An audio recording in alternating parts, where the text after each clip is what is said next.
And there's an Old Testament book by the name of Ruth that is probably my favorite Old Testament book, maybe my favorite book completely. And I want to ask you, if you'll have your Bibles tonight, turn there to the second chapter of that little 4-chapter book, Ruth chapter 2. And let's look for a few minutes tonight at a passage that speaks to my heart. Now, before I begin, let me just kind of say some preliminary things. My traveling companion, Brother Tom, and myself have talked a lot on the way down here. He has opportunity to travel with me quite a bit, and we talk a lot of things over. And we were talking some tonight about all of the professions of faith that have been made in this country. So many people that have said, Jesus is my Savior. Lots of people have walked the aisles, and a lot of people have prayed a lot of prayers. But where are we tonight?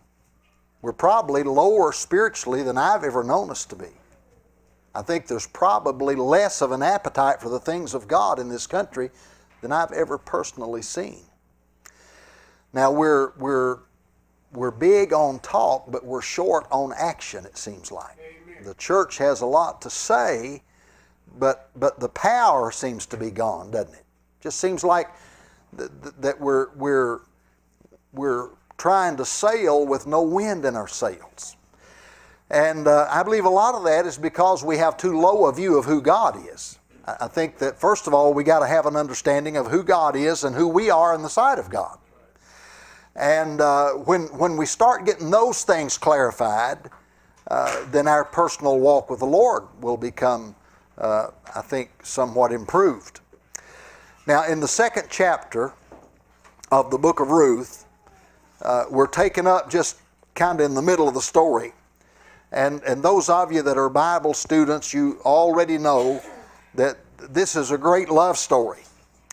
It's the story of a fella. The central figure of this entire book is a fella by the name of Boaz. And his name means in him is strength. And Ruth is a Gentile girl. She's a Moabitish damsel, the Bible calls her. 5 times in the book of Ruth, she's called Ruth the Moabitess.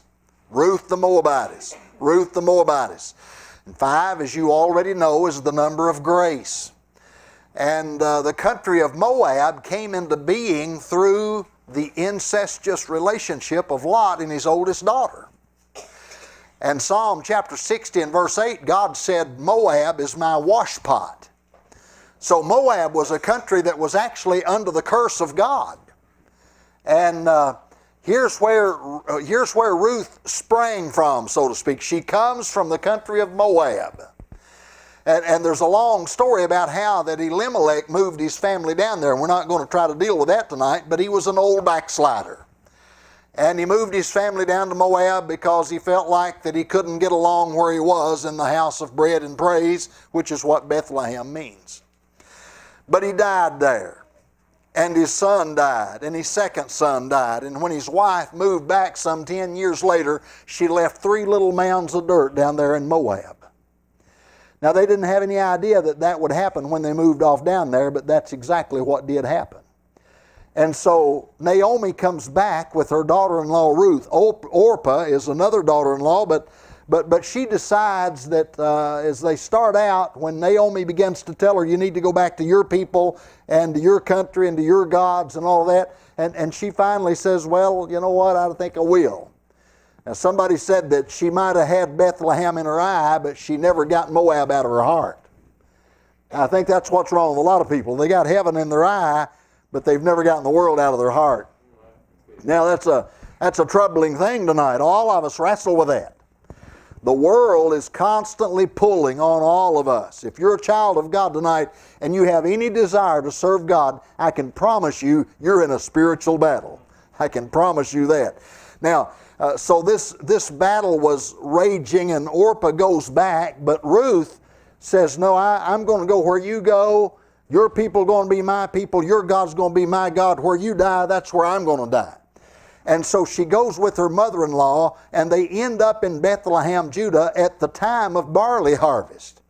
And these are the times when the men, much like our season now, the men are gathering in the fields, they're gathering in the crops out of the fields, and there was a law on the books that God had provided for the welfare now of three classes of people: the poor, the fatherless, and the stranger.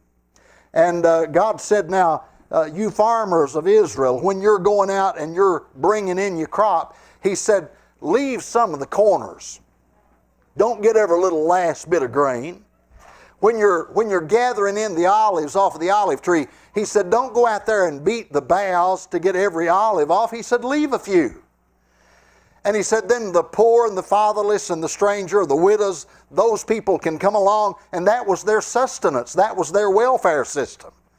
God will provide. And so God's providing for these people who are a lower class citizenry. Now, Ruth is about to learn from her mother-in-law that God said you can go glean behind the reapers. Now, we don't know much about that in our day. We don't do that much anymore. But in those days, the poor and the fatherless and the widow or the stranger had the opportunity or the right or the privilege to go into the fields where the workers are working, and they could fall in behind the harvesters. And so a widow, especially a young widow like Ruth was, could kind of gather up what fell by the wayside, so to speak, and it would keep them off of starvation. Now, you wouldn't get rich doing that, gleaning behind the reapers, but it would feed you. And so Naomi has told Ruth, I want you to go out and glean behind the reapers today. And the beginning of chapter 2 says that her hap was to light upon a parcel of ground belonging to a man by the name of Boaz. Now, I'll leave this with you to think about for a minute. Do you think that was an accident that she happened to turn in to the field that belonged to Boaz? You think that was just one of those circumstantial things that took place? That's what we'd call it today, wouldn't we? A lot of people would say, boy, you know what? Ruth sure was lucky when she fell upon that parcel of ground that belonged to Boaz. Well, luck didn't have anything to do with it. Providence had everything to do with it. The providential hand of God was directing this young widow woman to turn into the very parcel of ground where her kinsman Redeemer lived and owned. Now, let's look at that just for a minute, and we'll take up the account all the way down here in verse 18 of chapter 2. The Bible says she took it up, and what that means is she's taking up what she's gleaned in verse 17. It says that she had beat out about an ephah of barley in verse 17. That's about 3/5 of a bushel, about 5 gallon roughly. And so in verse 18 says she took it up and went into the city, and her mother-in-law saw what she had gleaned, and she brought forth, and she gave to her that she had reserved after she was sufficed. And now 5 gallon is a pretty good haul for a day's work when you're gleaning behind the reapers. And so her mother-in-law Naomi knows something's up, and she says, where hast thou gleaned today? And where wroughtest thou? Blessed be he that did take knowledge of thee. And she showed her mother-in-law with whom she had wrought, and said, the man's name with whom I wrought today is Boaz. Now listen to an old backslidden mother-in-law. And Naomi said unto her daughter-in-law, blessed be he of the Lord, who hath not left off his kindness to the living and the dead. And Naomi said unto her, what's she so excited about? What's stirred her now? She's been away from the Lord for a while. And I believe I'm right in saying that Elimelech and Naomi had been living a backslider's life, because when Naomi came back into the city in chapter 1, and the people gathered around her, and she'd been gone for 10 years, and they said, is this Naomi? And her name means pleasant, by the way. And they said, is this the one whose name means pleasant? And she said, don't call me that anymore. She said, call me by the name Mara, which means bitter. Because she said, the Almighty hath dealt very bitterly with me. Now let me ask you, whose fault would that have been? Was it God's fault that she'd been on a bad road for about 10 years, or was it her own decision? Hadn't her and Elimelech decided that God couldn't keep them in Bethlehem while there's a famine going on? Hadn't they made it their own choice to go down into Moab and try to eke out a living down there in a place where they knew God said that country is under the curse? But she comes back and she's beginning to be revived. Her old cold heart is beginning to realize that in all of the escapades of the last 10 years, God is still on the throne. Now I want you to understand something tonight, church. Whatever's happening around this terrestrial ball that we call the earth, you better believe tonight that God is in control. God's not nervous about the affairs of the United Nations. God's not nervous tonight about what's going on in North Korea. He's got that old boy corralled up, and he'll be a pawn in the hand of the Almighty. You can be sure tonight there's not a creature that's living anywhere in all of the universe tonight that is not under the controlling hand of Almighty God. You can be sure of that tonight. I rest my head on the pillow tonight of the sovereignty of God. I can lay down tonight at the end of a day and say I can sleep tonight by the good grace of God, because when things are out of my control, they're not out of the control of God. And so Naomi's beginning to pick up on this. She's beginning to have her heart warmed again, and she's beginning to be drawn back in revival. And she says, oh, you've been gleaning in the field of Boaz. Why, you don't know this, Ruth, but he's a near kinsman to us. Listen to what she says. She said, blessed be he, this is in verse 20, blessed be he of the Lord, who hath not left off his kindness to the living and to the dead. And Naomi said unto her, the man is near of kin unto us, one of our next kinsmen. Now, God had a law, not only the law that provided for the fatherless and the poor and the widow, but He also had a law on the books, and we're going to read those, and this will be the entire message. It was a law concerning what God called the law of the kinsman redeemer. Now, you can read a lot into that just by thinking about the two words. A kinsman, we talk about our kinfolk. It's someone who's related, obviously. And a redeemer. Now, that's the thing that I want you to really begin to focus in on tonight. What did Christ do on the cross? I want you to think about tonight the fact that the only thing that you contribute to your salvation is your sinfulness. Now, we've all done well with that. The only thing that I had to bring to the Almighty was not any good works, not any talent, not any good looks, not any money. I didn't have anything to bring except to say, Lord, I'm a poor sinner, lost and on the road to hell. And if I get what's coming to me, Lord, there's no doubt that I'll go to hell.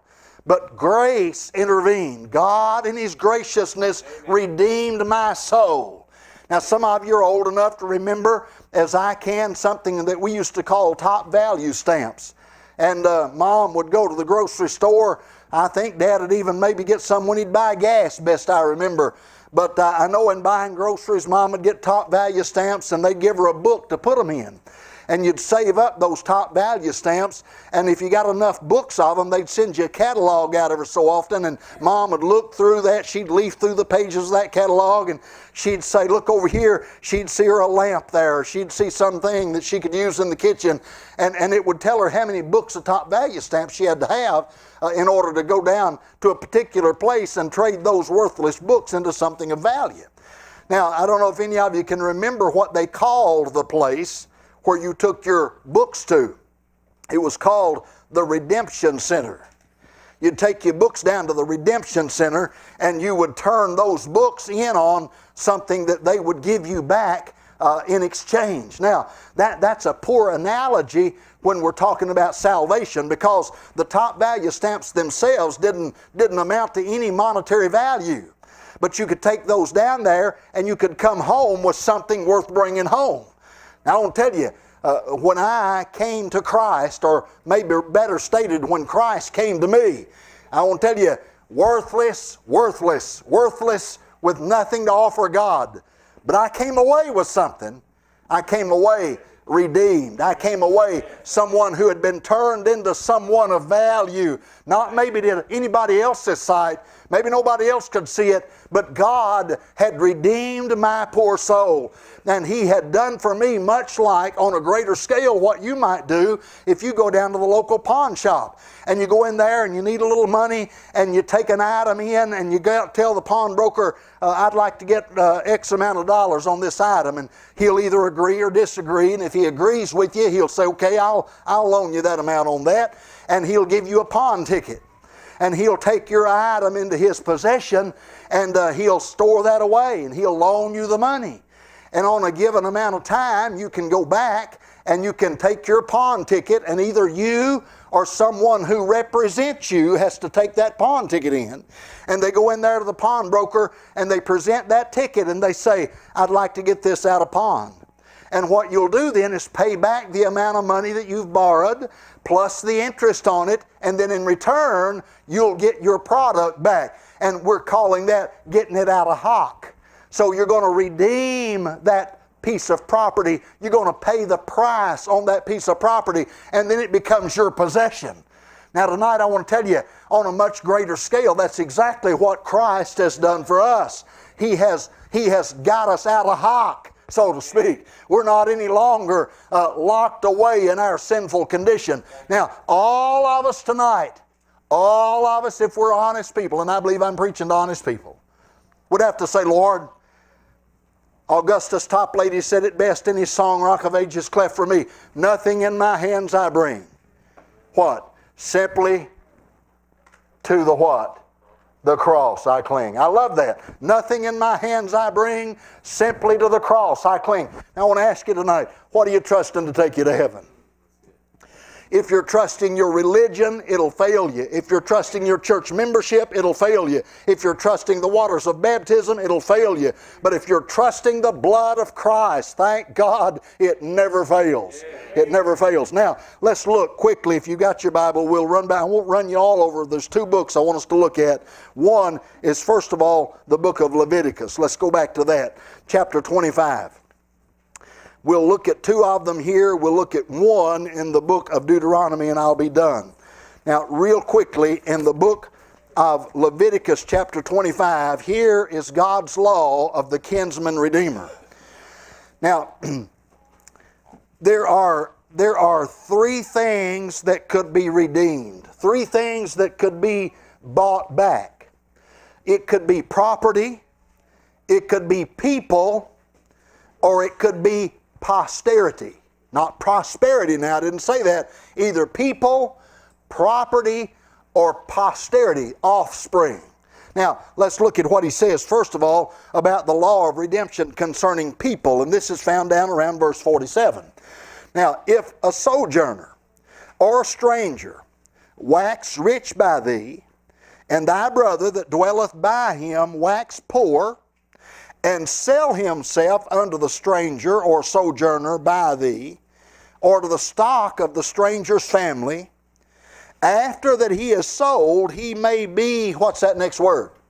Redeemed again. If he's sold, he might be redeemed again. One of his brethren may redeem him. Either his uncle or his uncle's son may redeem him, or any that is nigh of kin unto him of his family may redeem him, or if he's able, he may do what? Redeem himself. Now I want to ask you tonight, how's that working for you? Have you tried saving yourself lately? Have you tried doing enough goodness to take you to heaven when you die? Have you tried turning over enough new leaves?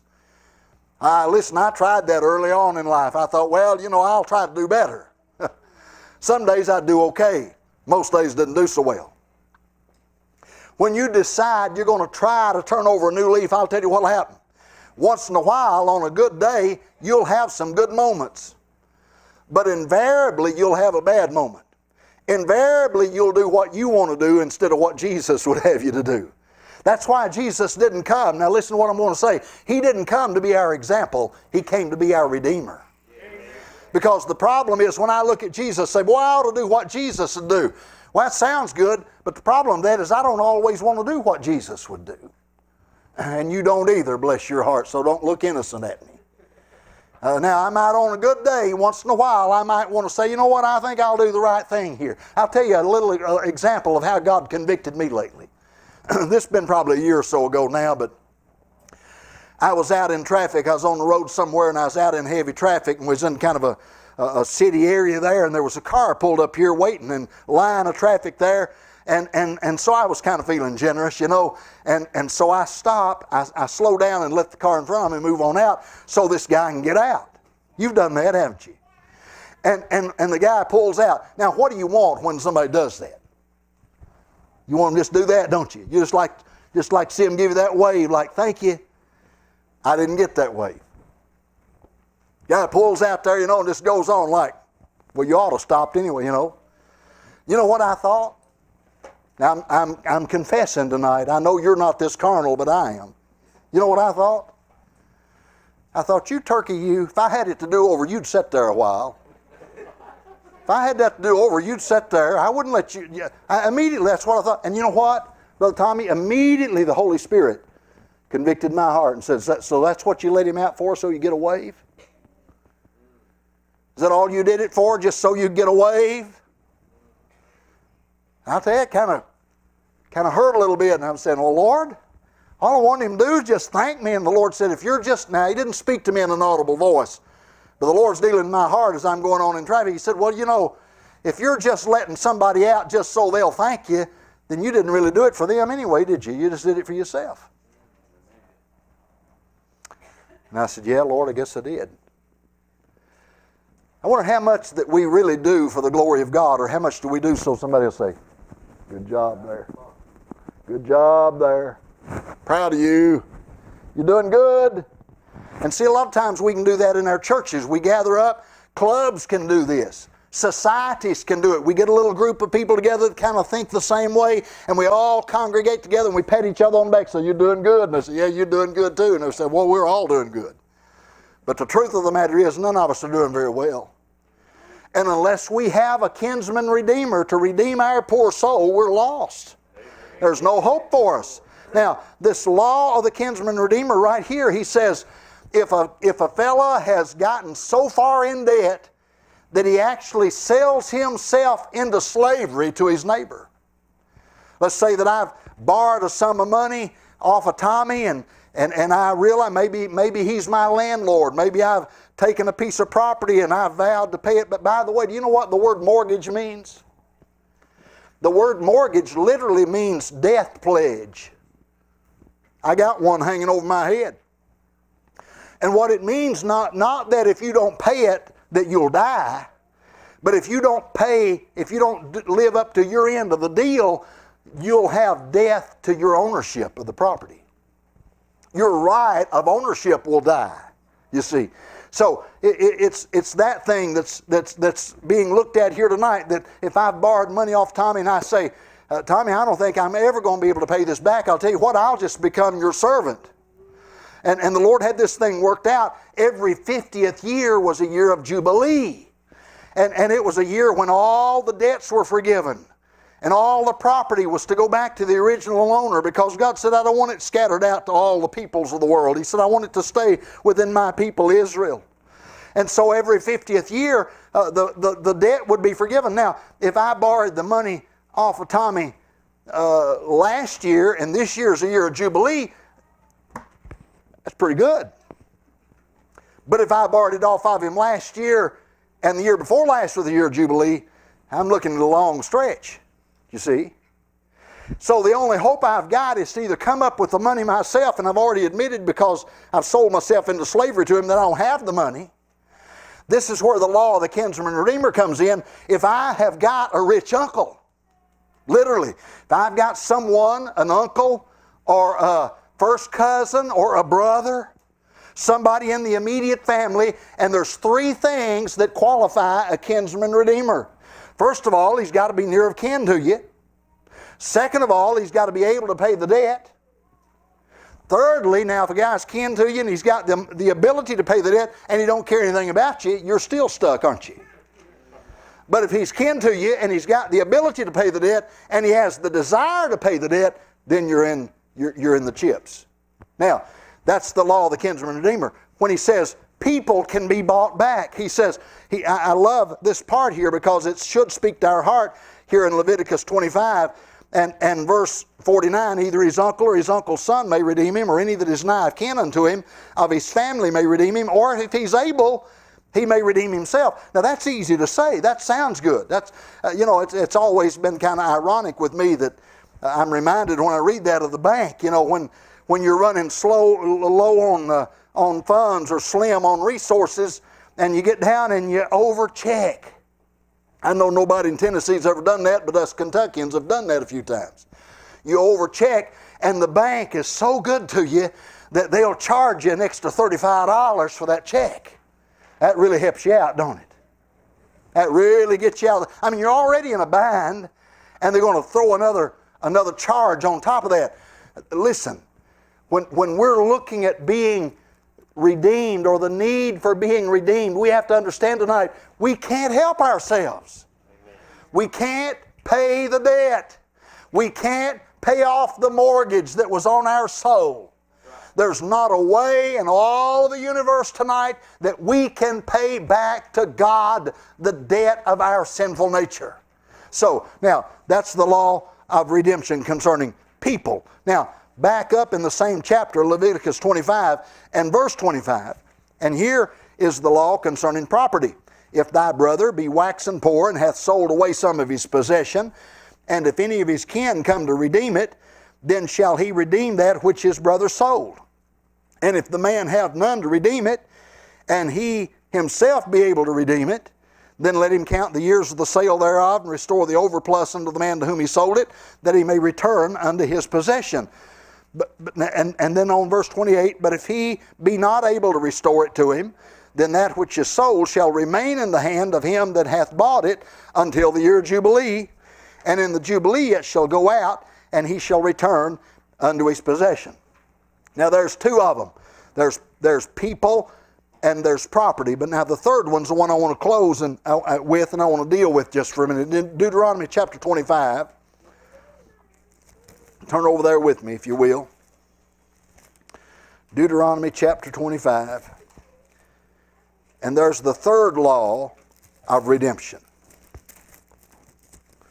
This is the law concerning posterity. This is where it gets interesting to me. Now, and I want you to think before we read this, Ruth finds herself in need of a redeemer in all three of these areas. The old homestead that Elimelech had, and that her husband Mahlon would have been an heir to, is laying down there in sawbriars and brambles. And it needs somebody that can take a strong hand, somebody that can take the right price and pay off the mortgage and get the thing back up in operation. Now, there's another thing that's wrong. Ruth, when her husband died, left her without any children.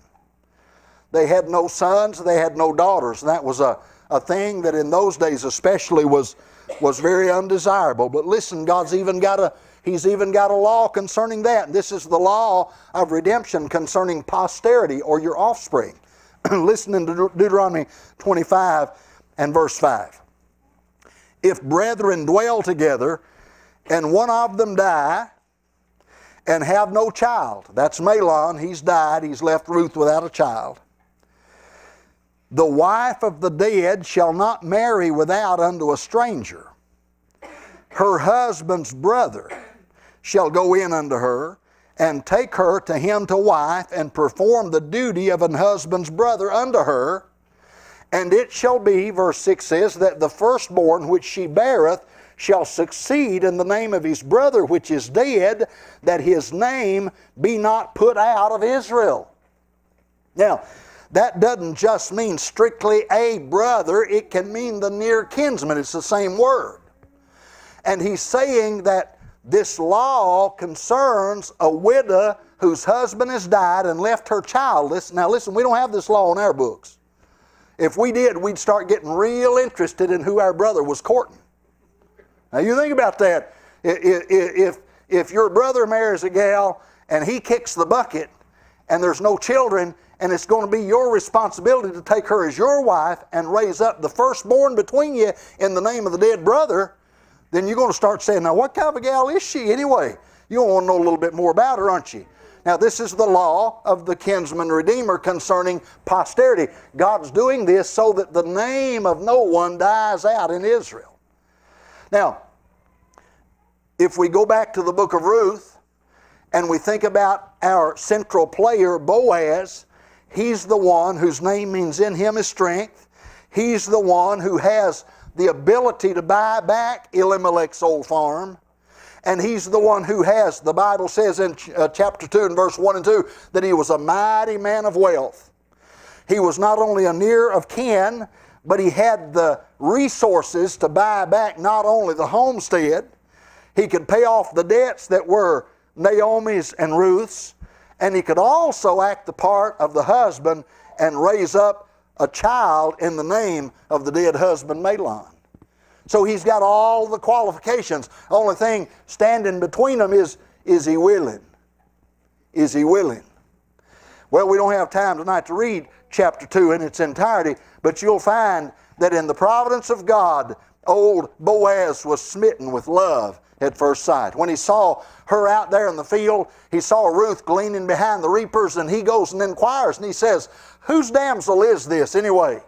And they begin to tell him, well, have you not heard that Naomi's come back up out of Moab, and she brought with her Mahlon's widow? That's Ruth. She's a Moabitish damsel. And old Boaz, he looks at her and he says, boys, he says, I'll tell you what you ought to do. He said, while you're reaping out there today, he said, let some handfuls of purpose fall for her. Now, I have to think about, can't help but be a little bit amused when I think about those workers that are out there in the field and the other gleaners. I'm sure there's others besides Ruth. And Ruth is in there behind the work hands after they've had lunch. And these old boys are cutting barley or wheat, and they're bundling it up. And every once in a while, one of them will just drop a big old handful, drop a big bundle of it, And Ruth come by and see. She says, hey, boys, you dropped one. They say, we got work to do. Just go ahead and put that in the basket. And all the other gleaners are probably saying, well, I wonder what's so special about her. Wonder how come she got that big bundle dropped. Well, look, they just dropped another one over there in front. It's because Boaz said drop some handfuls of purpose. You know why he did that? Because he's in love with her. Do you know why God's so good to you? He's in love with you. Do you know why that you get handfuls of purpose dropped along your pathway tonight? It's because God is in love with you. Do you know why God hadn't cast us into hell tonight? It's because He's good to us. He's in love with us. Hallelujah. Yes, amen. Thank you, Lord. Boaz, listen, he fell in love with Ruth. Not when she was dressed in a ball gown. He didn't fall in love with her when she had her hair all set and she had her makeup just right and everything was just like she'd stepped off a postcard. No. She's out there in the rags of her widowhood. She's out there in a pauper's garment. She's out there down gleaning behind the reapers, and she's got the smudge of the toil of the day on her brow. But Boaz looks beyond the smudge that's on her brow. And he looks beyond the poverty rags she's wearing, and he says, I love that girl. God saw you at your very worst, and He loved you. Thank you, Lord. I want to tell you tonight, God doesn't love you more tonight because you're sitting in church with the Bible in your lap than He loved you when you were in the depths of your depravity. He loved you at your very lowest. He looked beyond all the rags of your poverty, and He loved you for what He could make out of you. He didn't love you for what you could make out of yourself. He loved you for what you could become by His grace. Now, Ruth is going to learn something as time goes on. Maybe we'll look at that maybe a little more on Friday night, but I can't see that tonight without seeing the love that God has for us. I can't look at that tonight without realizing that the death of our Lord Jesus on the cross, Christ is our heavenly Boaz. His death on the cross was not just to make salvation possible, it was to actually accomplish salvation. It was to do the job to reconcile us back to God. Now, when we talk about justification, We say, well, it means it's just as if I'd never sinned. It is that, but it's even beyond that. Justification means that we have been put back into a right relationship with the Almighty. We have been redeemed tonight by the blood of the Lamb. I'll give you one last illustration that always speaks to my heart. I read years ago, and I never forgot it. A little boy, back in the days when boys still made their own toys, he got out in his daddy's wood shop one day, and he got his workshop, and he got to working with a couple of little blocks of wood, and he cut him out a little boat, a little wooden boat, and he got on the drill there, and he drilled him a hole in it, and he stuck a little piece of wood down in there, and he made him a homemade sail, and he'd take that little old handmade boat down there to the creek behind the house, and he'd put it in the water, and he'd watch the current take it off down through there, and he'd chase after it, and he'd go get his boat out, and he'd bring it back, and he'd play for hours with that boat. One day, he was out there, and it'd come a rainstorm the night before, and the creek was up, and he launches his little craft out there, and boy, the current takes it, and it goes zipping off down in the high water. The little boy runs as hard as he can to try to catch up with it, and he can't. And the boat gets out of sight and goes around the bend, and it's gone. A couple of weeks later, well, the little boy was in town, and he goes by an old junk store. He looks there in the window, and lo and behold, in the window is a little boat sitting there. Price on it's $0.25. Somebody found it, brought it in, give it to the guy or whatever, maybe sold it to him for a few cents. The little boy went in, and he said, "Mister," he said, "that boat you got in the window?" He said, "Yeah." He said, "That's my boat." And the proprietor, being somewhat of a hard-hearted fellow, he said, "Well, son, I don't know about that." He said, I acquired that boat the other day, and he said, "It's my property now." And he said, "If you want it," said, "you're going to have to buy it. So you're going to have to pay the price on it." He said, "It ain't much, just $0.25. Little boy went home, broke open his piggy bank. He fumbled through there and found $0.25. He went back down to that old junk store, and he walked in there, and he laid the $0.25 down on the man's desk, and the fella handed him his boat back. The boy took that little boat, pulled it to his chest. Somebody heard him say when he went out and went down the street, he said, "Well, little boat," he said, "you're doubly mine now, because I made you, and now I've bought you." And I want to tell you tonight, that's exactly what our Lord has done for us. We're doubly His. He made us, and He bought us. We've been redeemed tonight. As a child of God, we have been redeemed by our near kinsman. Christ came according to the flesh, made a near kinsman, but no spot of sin on Him, no sin about Him, perfectly holy in every respect, lived up to every jot and tittle of the law. And then when He went to the cross, He was going as the sin bearer. No sin on Him. He was going as our kinsman redeemer. Did He have the ability to save? Oh, He's the spotless one. He's the one who has lived up to the demands of the law. So He's a near kinsman. He's got the ability. Does He have the desire? Oh, He said, "Come unto me, all ye that labor and are heavy laden. I'll give you rest." So tonight I want to tell you, He's desirous of us. He loves us in spite of our well-meaning, sometimes religious activities that we even blow when we're doing things for God, and we mess up anyhow. And the days that we have an off day or a bad day and we blow it worse, but He still looks beyond that smudge on your brow, and He loves you tonight for His own sake. He loves you for what He's going to make out of you. And I'm glad that one day, thank God, we'll have a body like His after the resurrection. Amen. What we need tonight is a real moving of God that will get us back to the foot of the cross with our eyes on Christ as kinsman redeemer. And if we can see Him, I believe that'll bring revival.